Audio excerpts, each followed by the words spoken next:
Welcome welcome welcome. स्वागत है आपका एक और नई वीडियो में। नहा के आया हूँ मस्त अभी। नहा के बड़ा फ्रेश लगता है। हिमालय का पानी आवा यहाँ पे, फ्रेश होता है यहाँ का पानी काफ़ी। मैं तो शुरू से दिल्ली में रहा हूँ वैसे। यहाँ पे काफ़ी अच्छा लगता है। कमेंट्स पढ़ रहा हूँ। वीराना एलिस बोल रहे हैं जो भी है। नाम लिखा करो यार, इसीलिए ये अजीब अजीब से वीराना एलिस ये पता नहीं क्या क्या नाम लिखते हैं। नाम लिखा करो, पता ही नहीं चलता कौन बात कर रहा है। I live in Delhi. I also want to live like you, but I can't leave my parents because they are poor. Still, they sent me to private school. Good. पर वो भेजना ही पड़ेगा ना, अगर पैदा किया है तो। अगर वो पुअर है तो पैदा क्यों किया? पहले तो क्वेश्चन वो आता है हमेशा का कि पैदा ही क्यों किया। अगर वो पैदा किया है तो अच्छा पढ़ाना या वो करना उनका जिम्मेदारी है। इसमें कोई बड़ी बात नहीं है कि still they sent me to private school, ये कोई बड़ी बात नहीं है। पहली बात तो पैदा ही क्यों किया, वो तो अपने समाज में इज्जत के लिए या उसके लिए किया, तो फिर वो तो करना ही पड़ेगा। वो तो उन्हें मालूम था पहले से ही कि भाई करना ही पड़ेगा struggle.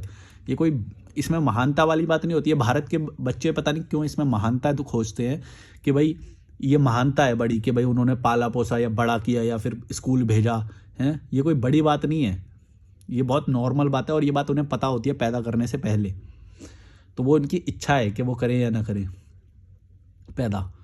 I need a lot of money because I have 4 younger siblings to take care of. अरे बाप रे, मतलब 4 तो छोटे ही हैं आपसे, इतने बच्चे पैदा कर दिए तुम्हारे माँ बाप ने कि मतलब गरीब होते हुए भी। तो ये तो तुम्हारे लिए मतलब बहुत ही एक बैड फेज़ है भाई। मतलब बैड फेज़ इसलिए कि तुम इमोशनल भी हो, क्योंकि तुम्हारी भाषा से लग रहा है मुझे। अगर इमोशनल नहीं होते तो उसके लिए कोई बैड फेज़ नहीं होता। अगर तुम इमोशनल नहीं हो तो छोड़ो सब कुछ, सबको छोड़ो और अपना जीवन जियो। तुम अपना जीवन जीने के लिए आते हो धरती पे। किसी की तुमको रक्षा नहीं करनी, किसी सिबलिंग की या उसकी पढ़ाई का जिम्मा नहीं लेना है, कभी भी मत लेना। जो भी कभी बोलते हैं ना कि बड़े भाई लोग के हमारी ये जिम्मेदारी बनती है कि पेरेंट्स की भी हम वो करें और बच्चों की भी वो करें, नहीं, बिल्कुल भी नहीं। पहली बात तो पेरेंट्स की गुद्दी पकड़ो कि भाई तुमने ये इतने सारे बच्चे कैसे पैदा कर दिए, तुम्हारी औकात तो कुछ है नहीं ना, तुम उन्हें फाइनेंशियल सिक्योरिटी दे सकते। और बड़े वाले, सबसे बड़े वाले जो बेटा होता है उसके ऊपर सारी जिम्मेदारी बांध देते हो तुम। तो ये तो तुम्हें गुद्दी पकड़नी चाहिए बल्कि ऐसे माँ बाप की तो, कि भाई तुम्हारी औकात एक बच्चे पैदा करने की नहीं है और तुम मतलब एक बच्चा पालने की नहीं है और तुम पैदा कर रहे हो 4-4 5-5 बच्चे। तो plus mom and dad I am stuck. देखो अब तुम स्टक इसलिए नहीं हो कि तुम्हारी ये स्थितियां हैं, तुम स्टक इसलिए हो कि तुमको ये पता नहीं किसने बता दिया है कि ये सारी रिस्पॉन्सिबिलिटी किसी बड़े बेटे की होती है या वो होती है। नहीं भाई, तुम अपना जियो, भाड़ में जाए तुम्हारे छोटे छोटे वो भी और तुम्हारे तुमसे बड़े माता पिता भी। कभी भी ये चीज़ मत सोचना। इमोशनल फूल बोलते हैं इसे, कि तुम्हें इमोशनल फूल बनाया जा रहा है ये बात बता बता के कि देखो तुम्हारी रिस्पॉन्सिबिलिटी है ये। कभी भी नहीं लेना। ना किसी की शादी कराने की तुम्हारी जिम्मेदारी है, ना किसी को पढ़ाने की तुम्हारी जिम्मेदारी है, ना किसी को पालने की तुम्हारी जिम्मेदारी है। ये बात मान के रखना, जीवन सरल रहेगा। अदरवाइज इमोशनल फूल बनना है तो वो जिनको तुम सोच रहे हो कि तुम उनकी जिम्मेदारी ले रहे हो, वही तुमको कल को लात मारेंगे। ये बात याद रखना, ये बात याद रखना। किसी की भी जिम्मेदारी मत लेना और ना ही तुम किसी की जिम्मेदारी लेने के लिए बनाए गए हो। समझना इस बात को। इमोशनल फूल मत बनना कभी भी, फंस जाओगे, बता रहा हूँ। ये माँ बाप होते हैं, ये पैदा कर देते हैं। और पहली बात तो इनकी गुद्दी पकड़नी चाहिए। और जो अगर तुम्हारे जो छोटे बच्चे, जो छोटे भाई बहन है, सिबलिंग्स बोले तुमने, अगर इनको दुख आएंगे भी तो बल्कि ये फिर इनको ये बात पता चलेगी कि हाँ हमारे माँ बाप गलत थे। अदरवाइज तुम ही उनका ठीक कर दोगे, फिर तो वो कभी अपने सच्चाई को समझ ही नहीं पाएंगे। सच्चाई ये है कि तुम्हारे माँ बाप ने गलत किया 5 बच्चे पैदा करके, और तुम स्टक बोल रहे हो अपने आप को और ये सब। अदरवाइज अगर तो तुम ये सारे सब लोग खुश होते तो मैं कुछ नहीं बोलता कि चलो सबको खुश भी तो रखा सब। लेकिन बड़ा वाला ये बोल रहा है कि भाई मेरे ऊपर सारी जिम्मेदारी लाद दी गई है, तो ये तो गलत हुआ। ये तो माँ बाप को मतलब नंगा करके मतलब पीटना चाहिए भाई। ऐसे तो क्या बोलेंगे ऐसे माँ बाप को। गरीब होते हैं, बच्चे पे बच्चे बच्चे पे बच्चे पैदा करे जाते हैं भड़ुए। कोई अकल ही नहीं है मतलब। और बड़े वाले पे बेचारे पे पूरी वो बांध दो जिम्मेदारी और ये सब। बहुत गलत है भाई, बहुत गलत होता है भारत में और तुम लोग समझते नहीं हो, इमोशनल फूल बन जाते हो। ये बात याद रखना। बालकृष्ण बोल रहे हैं you are real saint. Loudspeaker बहुत हो गए हैं धर्मों में। मैं सेंट वगैरह या ऐसी कोई आइडेंटिटी या शब्द अपने साथ नहीं जोड़ना पसंद करता। मैं नहीं बोलूँगा कि मैं सेंट हूँ। पहली बात तो मैं सेंट वाली कोई हरकतें भी नहीं करता। तो तो वैसे भी नहीं हूँ मैं। और अगर मैं सारी अच्छाइयाँ मेरे अंदर होती भी तो भी मैं सेंट क्यों बोलूँ अपने आप को? मैं इंसान हूँ, मैं मतलब एक वो हूँ, नॉर्मल इंसान हूँ, और मैंने अपने अपने जैसे बहुत सारे इंसान देखे हैं। तो मेरे को संत वगैरह बोलना या संतों को बढ़ावा वो करना, मैं हूँ, मैं कोई संत वंत नहीं हूँ, ठीक है? मैं हूँ और उनसे बेहतर हूँ, संत से बेहतर हूँ मैं, ठीक है? संत क्या होता है? संत ना अपने अपनी गुफा में बैठ जाता है, अपने जंगल में बैठ जाता है। अब कोई आए मेरे से बेनिफिट लेने तो आ जाए, मैं किसी का भला करने नहीं जाऊँगा, वो सेल्फिश होता है। संत जो है सेल्फिश होता है। तुम गौर से सोचो इस बारे में। वो बोलता है कि नहीं, मेरे को क्या फ़र्क पड़ता है दुनिया, मेरे को तो खाना मिल ही रहा है ना फ्री में। वो तो फ्री में खाना ले रहा है, तो वो तो समझ रहे हो ना? मेरे को मिलते हैं बहुत सारे यहाँ पे। उसको क्या है, फ्री में खाना मिल जाए तो ठीक है। और अगर वैसे वो किसी की भी हेल्प नहीं करता कभी भी। और मैं यहाँ पे मतलब कोशिश कर रहा हूँ कि भाई चलो किसी को जिसकी हेल्प हो सकती है वो हो जाए, नहीं होती तो मेरे को फ़र्क नहीं पड़ता।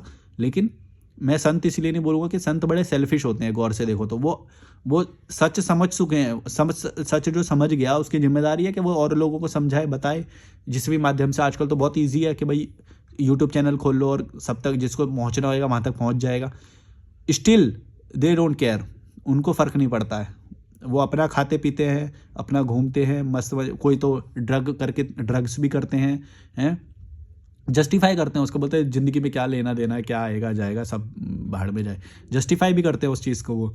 और ना ही अपने न्यूट्रिशन का ध्यान रखते हैं वो, तो बहुत सारी चीज़ों का वो ध्यान है। तो तुम ये संत जो हो गया, ये बहुत ही परोपकारी एकदम आत्मा होती है, ये सब शब्द बना के मत बैठो, रियल देखो कि वो व्यक्ति रियल में कैसा है। क्योंकि शब्द जोड़ दोगे ना, अगर संत वाला शब्द जोड़ दोगे तो फिर तुम उसकी बुराई नहीं कर सकते, समझ रहे हो? अगर तुमने किसी ने अपने साथ शब्द जोड़ लिया संत वाला, अब तो मतलब उसकी बुराई नहीं कर सकते। वो चोला पहन लिया उसने, चाहे कोई भी कलर का चोला पहन लिया, कोई सफ़ेद पहन लेता है, कोई नारंगी पहन लेता है, तो फिर तुम उसकी बुराई नहीं कर सकते। वहाँ पे तुम फंस जाते हो। शब्द हमेशा फंसाते हैं, एक बात याद रखना, शब्द से मत देखना किसी को। कोई बोले मैं टीचर हूँ, तो फिर तुम्हें एज अ टीचर उसकी रिस्पेक्ट करनी पड़ेगी, इवन इफ़ चाहे वो क्रिमिनल हो, चाहे वो बच्चे की रेप कर दे, चाहे कुछ कर दे। तो ये गलत होता है। शब्द से तुम आइडेंटिफाई करोगे तो गलत हो जाएगा, क्योंकि टीचर भी रेपिस्ट हो सकता है।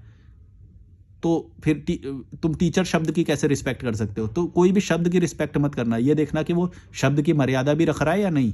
तो तुम्हें कैसे पता चलेगा? और पहली बात तो शब्द से ही तुम्हारा अनकॉन्शियस माइंड जो है, तुम्हारा जो सबकॉन्शियस माइंड है, वो उसकी अच्छी छवि बनाने लगेगा, जो कि तुम्हारे लिए गलत होएगा। तुम सच्चाई देख ही नहीं पाओगे। जब जब तुम सच्चाई नहीं देख पाओगे तब तक तुम्हारा नुकसान होएगा। इसीलिए मैं किसी को भी शब्द के नज़रिए से नहीं देखता हूँ, मैं खुद टेस्ट करता हूँ, खुद देखता हूँ कि भाई ये क्या कर रहा है, क्या है, वो है। वही रैशनैलिटी होती है। तो रैशनल बनो, शब्द के पीछे मत भागो, या किसी को शब्द की उपाधि मत दो। शब्द देने से एक तो वो बॉक्स हो जाएगा, मतलब बॉक्स हो जाएगा कि भाई ये क्वालिटीज़ वाला संत होता है और इसको हम संत बोल रहे हैं।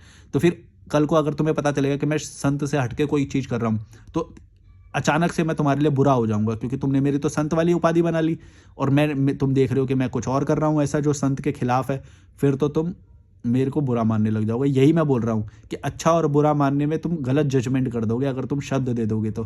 क्योंकि शब्द की परिभाषाएं, शब्द की जो एक मर्यादा होती है वो तुम अपने दिमाग में पहले से बना के बैठे हो। फिर तुम मेरे को उसी में बॉक्स करने की कोशिश करोगे कि ये चीज़ें हैं, बस तू ये कर सकता है। और मैं तो आज़ाद हूँ, मैं तो कुछ भी करूँगा, मैं तो सब कुछ करूँगा दुनिया में। जो सबसे गंदी जो चीज़ें होती है वो करूँगा मैं तो खुद आज़ाद बोलता हूँ अपने आप को। इसीलिए मैं बोलता हूँ किसी उपाधि में मैं नहीं बंधना चाहता, मेरा जो मन करेगा मैं वो करूँगा। ये बात जिस दिन समझ जाओगे ना, जीवन सरल हो जाएगा तुम्हारा। बहुत बड़ी बात है ये, पर बारीक है बहुत। इसको लोग समझ नहीं पाते, या तो गलत समझ लेते हैं इस बात को।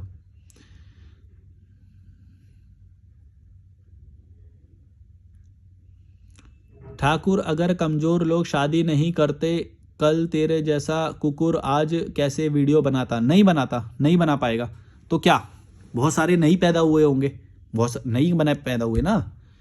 अरे भाई मैंने शादी नहीं करी, मैंने बच्चे नहीं करे, तो देखो मेरा बेटा भी पैदा नहीं हुआ, तो क्या हुआ?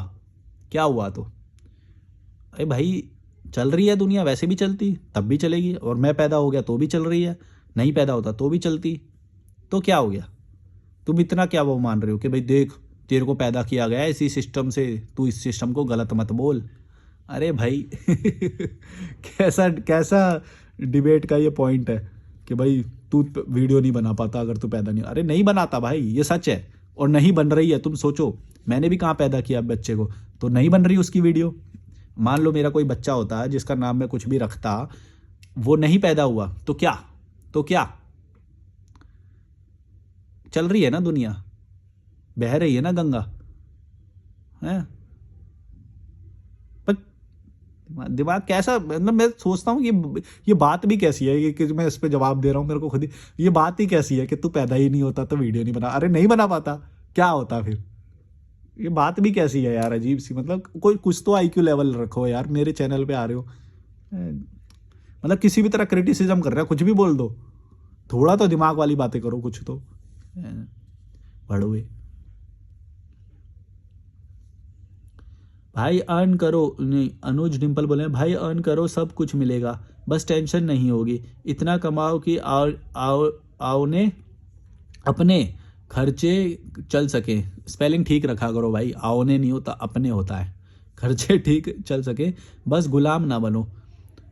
हाँ तो और मैं क्या तुम्हें फारसी भाषा में बोल रहा हूँ यही बात, जब मैं बोल रहा हूँ तो तुम शब्दों में लिख के ये क्या बोल रहे हो, भाई अर्न करो सब कुछ मिलेगा टेंशन नहीं होगी, यही तो बोल रहा हूँ मैं, और क्या बोल रहा हूँ फिर। सेम बातें क्यों लिख रहे हो, तो मेरे को समझ नहीं आया।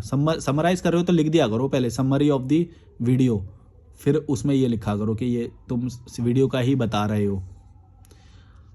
2 बार वीडियो अमित सांगवान 3676 बोले 2 बार वीडियो देखी है तेरी, can't stop commenting, you are mentally sick brother, phone and social media से दूर रहे फॉर सम टाइम, आज़ाद रहे बट सोशल मीडिया से दूर। क्यों रहूँ मैं सोशल मीडिया से दूर भाई, मेरे को तो बहुत फ़ायदे मिलते हैं सोशल मीडिया के, और वो तुम लोगों को पता नहीं ज़्यादा बताया गया है कि वो गलत होता है या वो होता है, मेरे को तो बहुत फ़ायदे मिलते हैं, और मैं दूर नहीं, और मैं टेंशन में नहीं हूँ। और क्या लिखा है तुमने, सिक, मेंटली सिक, तो तुम्हें अगर ये मानना है तो मानो, और 2 बार वीडियो तुमने देख ली तो तुम मेरे से ज़्यादा सिक हो भाई, और तुम सिक लोगों की वीडियो देख रहे हो तो तुम ज़्यादा सिक हो। मैं तो यही बोलता हूँ, तुम्हें अगर सिक लोग की दिख रही है तो निकलो तुम, क्यों देख रहे हो तुम, कांट स्टॉप कमेंटिंग, मतलब तुम्हें बताना, ये तो सैडिज्म हो गया कि देखो तुम्हें ना, तो तुम्हारे घाव पे वो लगाएंगे, अब हम नमक लगाएंगे, हैं। एक तो मैं मेंटली सिक हूँ, ऊपर से मेरे को गंदी भाषा में ये बता रहा है कि देख तू सिक है मेंटली, तू भड़वा है, तू ये है वो है, तो तुम तो ये तो जले पे नमक सा छेड़ा कर रहे हो। एक तो मैं मेंटली सिक हूँ, ऊपर से मजे ले लेके मेरे को ये बता रहे हो। तो ये तो सैडिज्म हो गया भाई, तुम एक सैडिस्ट पर्सन हो। एक तो मतलब कोई बंदा बीमार है उसके ऊपर नमक लगा और आ रहा है तू घाव पे। अनुज डिम्पल बोल रहे हैं अगेन, सही है भाई मत जाया कर, क्योंकि तेरे घर वाले तुझे रिश्तेदारों के आगे परोस देंगे। नहीं इतनी हिम्मत किसी के अंदर है नहीं है भाई, समझ गए। हर किसी की पर्सनैलिटी तुम्हारे जैसे कमज़ोर नहीं होती कि मुर्गे की तरह किसी के सामने परोस देंगे। जूता एक हाथ में लेके चलता हूँ, दूसरे हाथ में और कुछ भी लेके चलता हूँ, समझ गए। जूता बहुत छोटी चीज़ है, दूसरे हाथ में कुछ और भी रहता है मेरे। हल्का आदमी मत समझना कि मेरे को कोई अंटे में ले लेगा, फाड़ के रख दूंगा। जैसे मेरे बाप ने मुझे परोस दिया, अब तुम कमज़ोर हो तो तुम्हें परोसा जाएगा भाई, कमज़ोर को हमेशा काटा जाता है, ये बात याद रखना। मुर्गा कमज़ोर है इसलिए उसकी गर्दन कटती है और उसे खाया भी जाता है। तो तुम कमज़ोर हो, तुम इसके लिए कंप्लेंट मत करो, कमज़ोर आदमी को कोई हक नहीं है कि वो कंप्लेंट करे। जो मुझे मेरे माँ बाप को गाली देते हैं, पैसा भी हमसे चाहिए और गाली भी हमें देते हैं, किसी को हेल्प लेनी होती है हाथ जुड़े होते हैं, हम्बल होते हैं, लेकिन हमारे रिश्तेदार जलते हैं हमसे, उन्होंने टाइम पर मेहनत की नहीं, सोते रहे, इसमें हमारी क्या गलती। मेरे को देखो भाषा तुम्हारी थोड़ी सी इधर उधर हो गई है, तो थोड़ा सा ठीक से लिखा करो यार। तुम लोगों को मैंने कई बार बोला कमेंट थोड़ा ठीक से लिखा करो। मैं तुम्हारे कमेंट को टाइम दे रहा हूँ, रिस्पेक्ट दे रहा हूँ, पढ़ रहा हूँ। तुम लोग मतलब मेरी रिस्पेक्ट ही नहीं करो, तो थोड़ा 1-2 बार पोस्ट करने से पहले एक बार पढ़ लिया करो कमेंट को। तुम सबके किसी ना किसी के मिस्टेक हो रही है, स्पेलिंग मिस्टेक हो रही है मेरे को पढ़ने में। तुम लोगों को लगता होगा कि मैं गलत पढ़ रहा हूँ, मैं नहीं, वो लिखा ही ऐसा है ना। फुल स्टॉप की वो है अकल है तुम्हें, ना कॉमा की अकल है, पता नहीं क्या है हिंदी कुछ भी। तो ये पढ़ने में नहीं आया, मेरे को समझ भी नहीं आया ये चीज़ क्या लिख रहे हो। थोड़ा बहुत समझ में आ गया कि रिश्तेदार ये होते हैं वो होते हैं। तो देखो ओवरऑल बात ये है कि कीड़े मकोड़े हमारे पास होते हैं, हमेशा होते हैं। तुम्हारे आसपास भी थे, मेरे भी आसपास थे, लेकिन बात ये है कि तुम स्ट्रांग बने कि नहीं। तुम ये मत बोलो, तुम कंप्लेन नहीं कर सकते हमेशा। देखो एक बात समझ लो, तुम हमेशा कंप्लेन नहीं कर सकते कि तुमको सबकी नज़र में अच्छा भी बनना और तुमको सारे अच्छे अच्छे लोग मिल जाएं, ऐसा नहीं हो सकता। तुमको स्ट्रांग बनना पड़ेगा, तुमको जूते मारने पड़ेंगे, या फिर वो अगर ठीक नहीं है तो जूता मार के तुमको भी ठीक करना पड़ेगा। मैंने किया है लोगों को। तुम ये नहीं बोल सकते कि मेरे को अच्छे अच्छे लोग मिल जाए सारे, और जो हमारा बस सहायता करें वो लोग मिल जाए। नहीं भाई, तुमको मैनिपुलेट करने भी आएंगे लोग, तुम्हारा फ़ायदा उठाने भी आएंगे लोग, और हर किसी के आते हैं। ऐसा नहीं सोचो कि तुम्हारे साथ ही ऐसा हो रहा है या वो हो रहा है, या फिर तुम्हारे माँ बाप परोस देंगे, तुम्हारे साथ ही हो रहा है, सबके साथ हो रहा है। भाई तुम कमज़ोर हो या फिर तुम मजबूत हो, ये बात करो ना। तुम सेक्रीफाइस करने के लिए राजी हो कि नहीं, ये बात करो ना। तुम अपनी बात तो करते नहीं हो, तुम तो डाल देते हो दूसरों पे कि भाई ये इन्होंने हमको ऐसा किया, इन्होंने हमको ऐसा किया। ऐसा नहीं होता है, मतलब ऐसा ही होता है, पर रीज़न तुम ये नहीं दे सकते बार बार, क्योंकि ये तो सबके साथ होता है। मेरे साथ भी हुआ। मेरे को तुम क्या बोलोगे, मतलब मेरे को सब कुछ अच्छा मिला क्या, तुम ये कह सकते हो क्या? हो सकता है मेरे को तुमसे भी ज़्यादा वो झेलना पड़ा हो, लेकिन मैं अंदर से स्ट्रांग हूं कि नहीं, ये बात होती है। जब 4 जूते मार दोगे ना भाई, किसी की हिम्मत नहीं होगी दोबारा से तुमसे पंगा ले सके या दोबारा बोल सके। सोशल मीडिया पे पोस्ट करो, मेरे जैसी वीडियो बनाओ, फाड़ के रख दो बैंड सबकी, तब। और तुम्हारी फटती है, तुम मेरे जैसा वीडियो नहीं बना सकते क्योंकि 4 लोग देख लेंगे तो तुम्हारी फट जाएगी।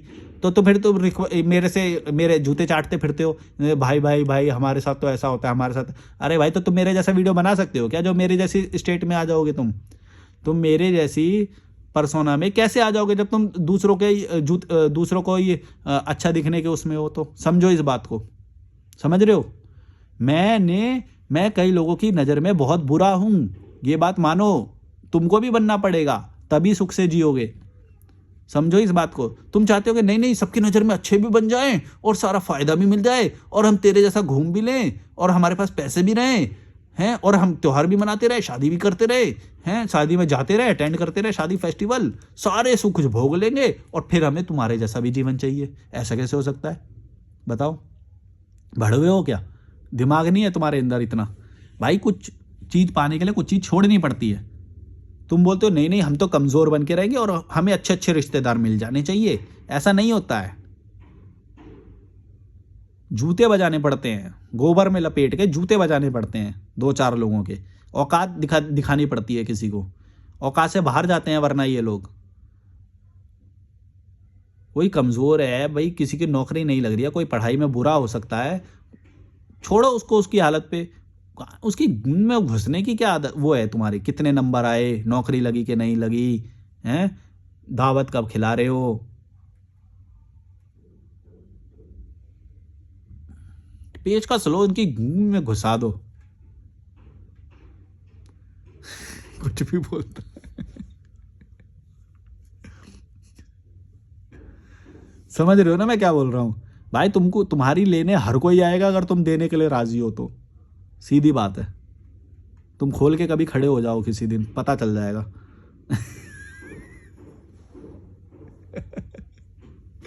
तुम्हें मना करना पड़ेगा, मुझे नहीं देनी अपनी।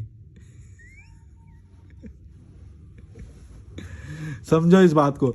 भाई तुम ही कमज़ोर पर्सनैलिटी हो, तुम सबकी नज़र में अच्छा बनना चाहते हो कुछ, तो फिर तुम क्या है यार, तुमको कोई हक ही, मैं तो बोलता हूँ तुम्हें हक भी नहीं है कि तुम कंप्लेंट भी कर सको।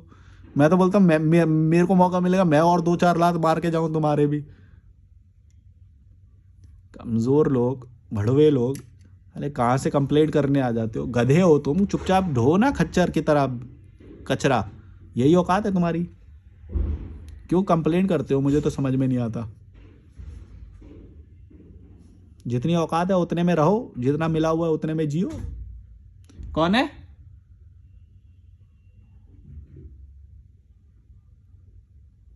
कभी कभी ऐसी आवाज आती है, पता नहीं कोई होता नहीं है।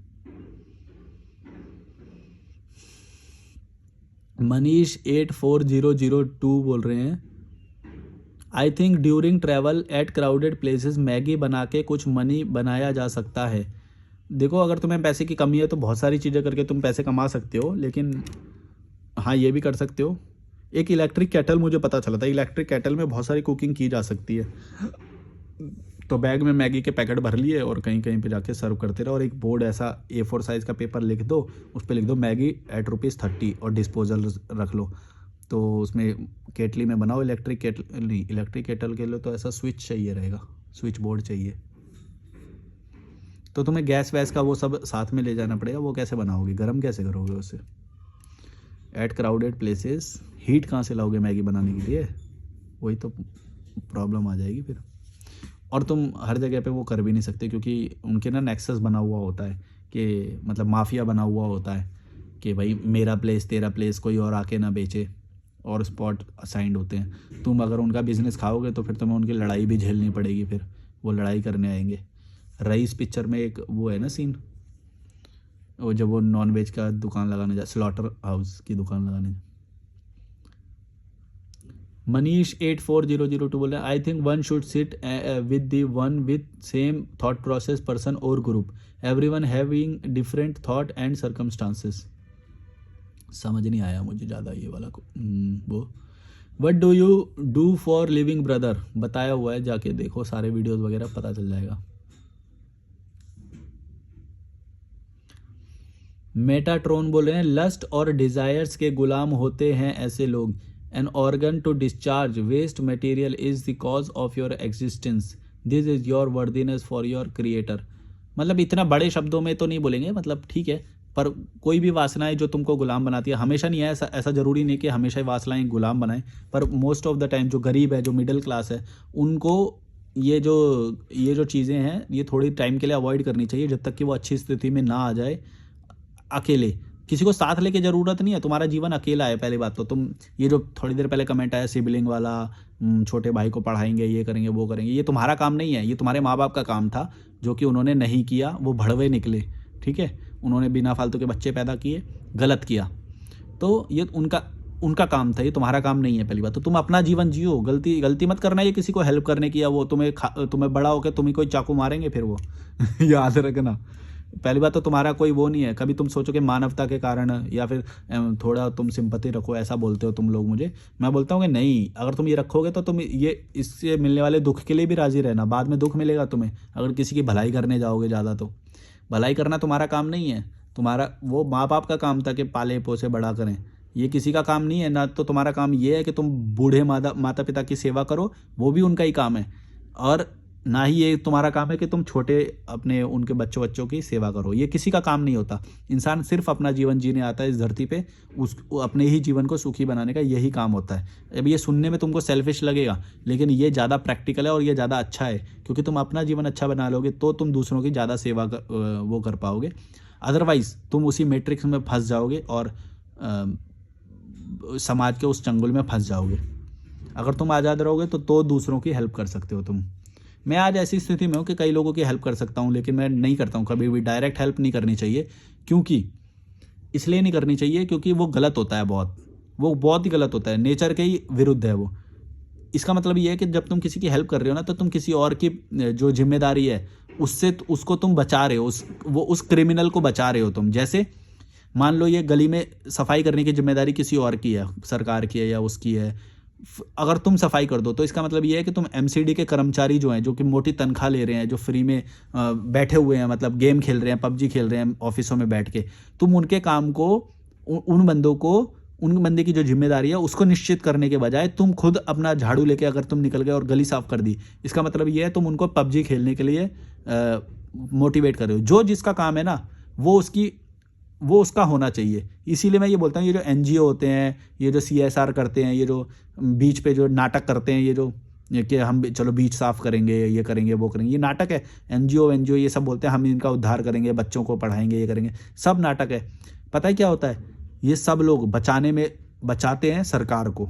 तुम गौर से देखना, तुमको ये बात समझ, तुम्हारी थोड़ी भी बुद्धि होगी तो तुमको ये बात समझ में आ जाएगी। और सरकार क्यों इनको बढ़ावा देती है, क्यों टैक्स में रिबेट देती है, क्योंकि सरकार का काम, मतलब सरकार की जो जिम्मेदारी है वो तुम्हारे पैसों से करवाई जा रही है। इसीलिए कभी भी ये एनजीओ ये सब होते हैं ना, इन सब के पचड़ों में मत फंसना कभी भी, ना अपना श्रमदान करना कभी लोग श्रमदान करने, देखो हम एनजीओ तो भला काम कर रहे हैं, सोसाइटी के लिए कर रहे हैं हम तो। अरे भाई, सोसाइटी के लिए करने के लिए जिसका काम है उसको करने की जिम्मेदारी बांधो ना, उसकी जिम्मेदारी है वो कि हेल्थ केयर दे या एजुकेशन दे या वो दे, उसकी जिम्मेदारी है। तुम कहाँ से तीसरी बॉडी एक और बन के आ रहे हो कि हम वो अपने पैसों से करेंगे। और तुम्हारे पास फिर भी एक्स्ट्रा पैसा है किसी की हेल्प करनी, तो वो तुम्हारी चॉइस है, मैं उसमें रोक नहीं सकता, वो तुम कर सकते हो। मैं मना नहीं कर सकता तुम्हें, मैं बस आइडिया दे सकता हूँ कि भाई तुम गौर से सोचो। तो ये सब तुमको चूसने के लिए वो कर रहे हैं, तुमसे ज़्यादा से ज़्यादा काम कराया जाए, तुम्हारे पास जो एक्स्ट्रा पैसा है उसे भी छीन लिया जाए, इसलिए ये सारी ऐसी बॉडीज़ बनाई जाती हैं। वरना एनजीओ की क्या ज़रूरत है भाई, सरकार की जो जिम्मेदारी है, सारे डिपार्टमेंट बने हुए हैं ना, पूरी सैलरी जा रही है ना, फिर ये लोग क्या कर रहे हैं वहाँ पे सिस्टम में बैठ के, मोटी मोटी सैलरी ले रहे हैं ना ये। अब तुम क्या करते हो कि खुद वो काम करके, ये ऑर्गेनाइजेशन, ये जो एनजीओ फैनजीओ ये सब होते हैं ये सब बोलते हैं कि देखो देखो हमने ये किया है, हमने ये किया है हमने वो किया, फोटो लगाएंगे, शूट करेंगे प्रॉपर भाई साहब, मोटे मोटे डोनेशन लेंगे, ये करेंगे, वो फलाना ढिमका, सब आडंबर हैं, सब नकली हैं भाई। मैं बता रहा हूँ, मैं बहुत पास से देख के आया हूँ ये सब, बहुत पास से देखा है मैंने ये सब। तुम गौर से देखना, ये सब जिसका ये काम है वो मज़े से बैठ के पबजी खेल रहा होगा, गेम खेल रहा होगा, रील चला रहा होगा। तुम ये भी दूसरे एंगल से भी सोचो कि कोई किसी का काम कर रहा है, इसका मतलब वो क्या पबजी खेल रहा है नहीं समझ में आती तुमको ये बात। और उन लोगों के हाथ में बहुत पावर है, बहुत पावर है, बहुत पावर है, तुम नहीं समझोगे। वो करना नहीं चाहते हैं, वो करना नहीं चाहते हैं, ताकि तुम अगर पढ़ लिख गए या कुछ हो गया तो तुम सवाल पूछने लग जाओगे कहीं से भी। अगर नेचुरल इंटेलिजेंस जिंदा हो गई या फॉर्मल एजुकेशन से इतना ज्ञान आ गया या कुछ हो गया, तो तुम सवाल पूछने लग जाओगे और उनकी फट जाएगी। फिर वो अमीर बैठ के जो सत्ता की मलाई चाट रहे हैं, अमीर लोग जो मज़े से बिजनेस कर रहे हैं, मलाई खा रहे हैं, तुमको तुम्हारी तो सोच भी वहाँ तक नहीं जा सकती जो वो लोग आज की डेट में वो कर रहे हैं, समझ गए। इसलिए मैं बोलता हूँ भड़वे हो तुम, कीड़े मकोड़े हो, तुम्हारी औकात यही है, तुम यही बन के रहोगे, क्योंकि तुम समझ ही नहीं पा रहे हो चीज़ें क्या चल रही हैं मेरे को तो हंसी भी आती है तुम कीड़े मकोड़े लोगों पे, कि छोटी सी धर्म की गोली दे दी जाती है तुम्हें, धर्म में इन्वॉल्व हो जाते हो, छोटा सा एंटरटेनमेंट की गोली दे देते हैं। आजकल तो ड्रग्स में भी फंसाया जा रहा है तुम्हें। वैसे तो मैं इनको भी ड्रग्स से कम नहीं मानता हूँ, ये जो धर्म और ये एंटरटेनमेंट होता है, ये जो पॉलिटिक्स होती है, ये सब न्यूज़ दिखाया जाता है तुम्हें बिना फालतू। जिससे तुम्हारा सरोकार नहीं है वो चीज़ तुम कैसे देख सकते हो यार। जिससे सरोकार नहीं है तुम्हारा, तुम वो चीज़ देख भी कैसे रहे हो, कंज्यूम भी कैसे कर रहे हो। तुम्हारा जो चीज़ जो तुम समझते हो, जो तुम्हें आगे बढ़ना, उससे रिलेटेड देखो बस। तुमको फंसाया जा रहा है, सारी चीज़ की गोली दी जा रही है तुम्हें, एंटरटेनमेंट की भी गोली दी जा रही है, और एग्रेशन की भी गोली दी जा रही है, धर्म की भी गोली दी जा रही है। ये सब सबसे बड़े नशे हैं ये तो। इसमें तुम्हें ऐसा लगता रहता है कि देखो देखो हम प्राइड एक महसूस होता रहता है और हम अच्छा कर रहे हैं, ये महसूस होता रहता है। और एक मतलब क्रांति ना कर पाओ तुम, कभी भी रेवोल्यूशन ना कर पाओ, इसलिए तुम्हें लगता है कि नहीं नहीं सब सही हो रहा है, ये हो रहा है, वो हो रहा है, ये सब बताने वाली बातें हैं, जबकि कुछ भी फिर तो तुम काम ही क्यों कर रहे हो। अगर सही हो रहा है तो ऐसे तो फिर तुम काम ही मत करो, तब भी सही लगेगा। ऐसे तो अगर तुम काम कर रहे हो तो प्रॉपर तुम्हें सड़कें और वो सब मिलना चाहिए फिर तो। या तो काम करना बंद करो, फिर तुम सब कुछ कर भी रहे हो, दुख में भी हो, और कुछ तुम्हें मिल भी नहीं रहा, फिर भी तुम्हें धर्म की गोली दे के नहीं नहीं नहीं सब सही है, सब सही है। धीरे धीरे ही तो होती है ग्रोथ, सरकार कुछ वो थोड़ी कर देगी फिर जीडीपी का नंबर या कुछ नंबर ला के तुम्हें एक दो रिपोर्ट दिखा के खुश कर देते हैं, देखो देखो सब सही है। ये तुम बड़े लोगों को कुछ समझ में नहीं आएगा, क्या बोलेंगे, दिमाग ही छोटा है। चलो बाय बाय।